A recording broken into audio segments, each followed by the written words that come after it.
The moment that left the White House scrambling wasn't a slip of the tongue or a minor misstep.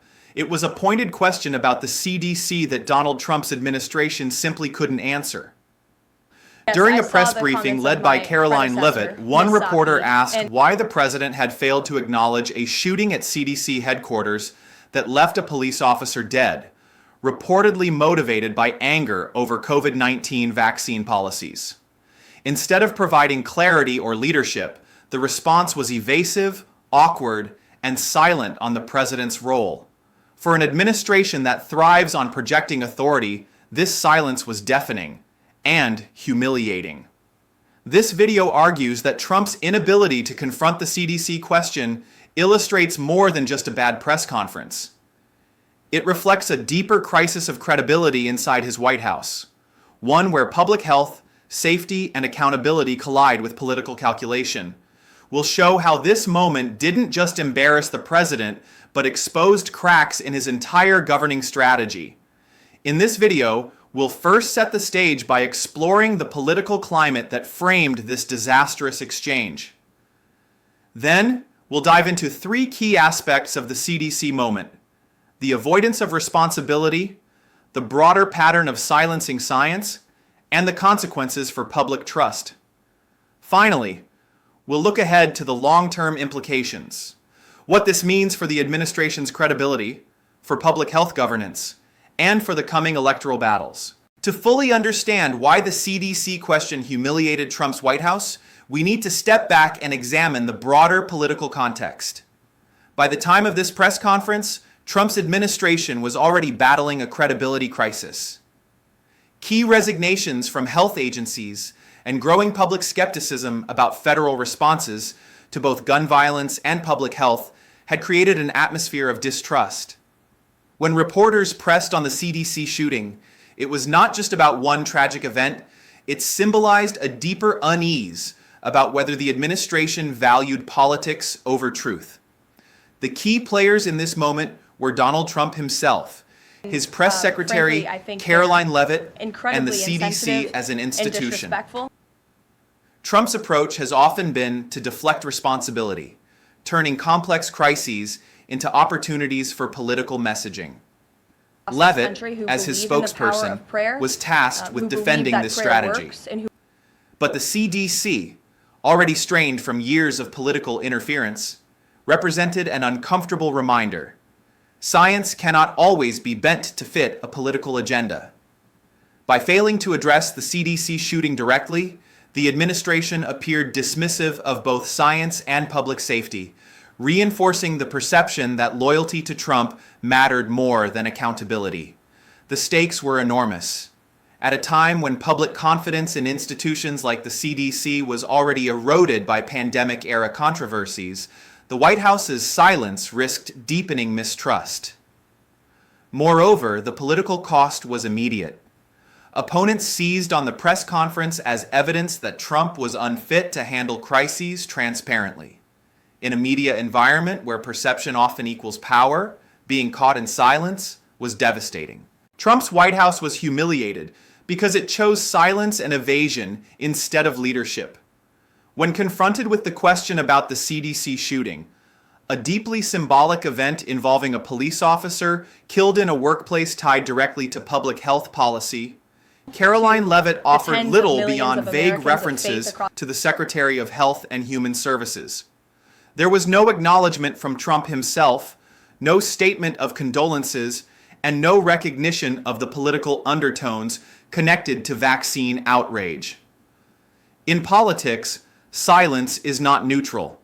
It is interpreted as indifference, incompetence, or cowardice. For a president who thrives on projecting strength, the refusal to address a crisis that intersects with both law enforcement and public health was glaring. By not speaking directly to the issue, Trump undermined his own claims of defending American workers and families. Instead of calming fears, the silence confirmed them. Worse still, it signaled to his critics that Trump avoids responsibility when events challenge his narrative. This fits a long-standing pattern. During the pandemic, Trump often minimized the severity of COVID-19, clashed with scientists like Dr. Well, for the Anthony people in my Fauci, field, and at times even who contradicted know his me own agencies. The CDC question was humiliating because it crystallized this dynamic in real time, in front of the press, and left the White House visibly rattled.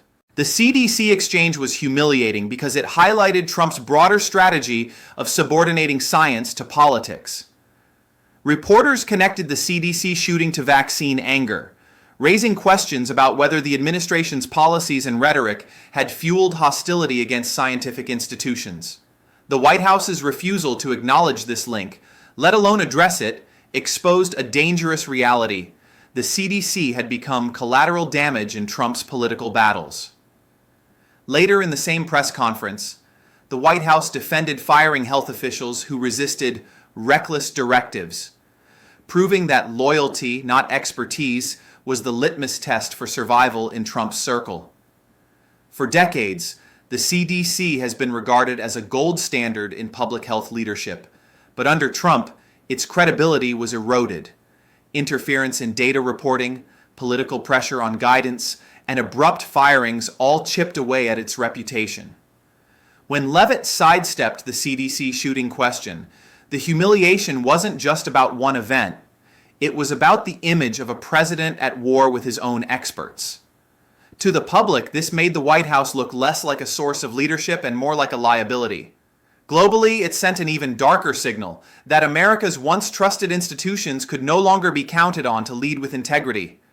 This reputational damage extended beyond health policy, undercutting U.S. credibility in science and governance. The humiliation of the CDC question was not an isolated event, but part of a recurring pattern of political overreach.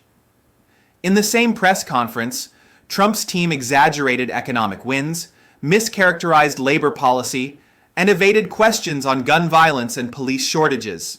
Each of these moments followed the same script: bold claims, weak evidence, and defensive rhetoric.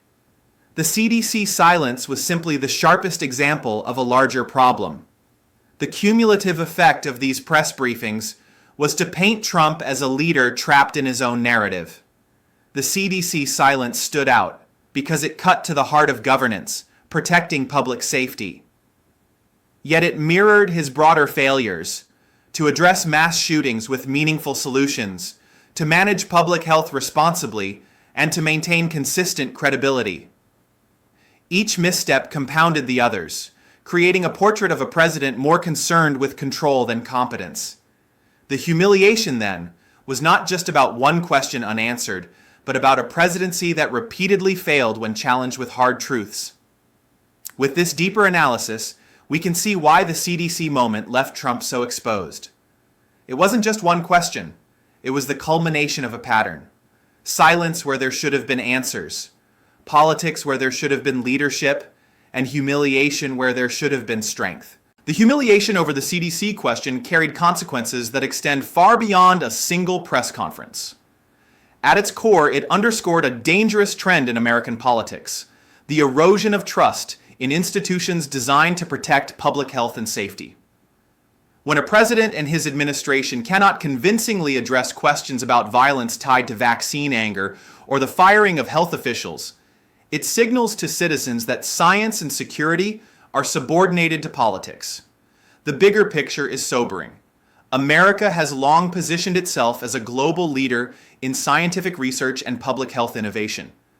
Yet moments like this weaken that standing.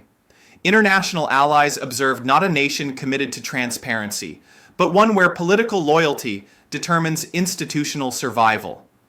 Domestically, it fuels the culture wars, with public health weaponized as a partisan battlefield rather than a shared priority.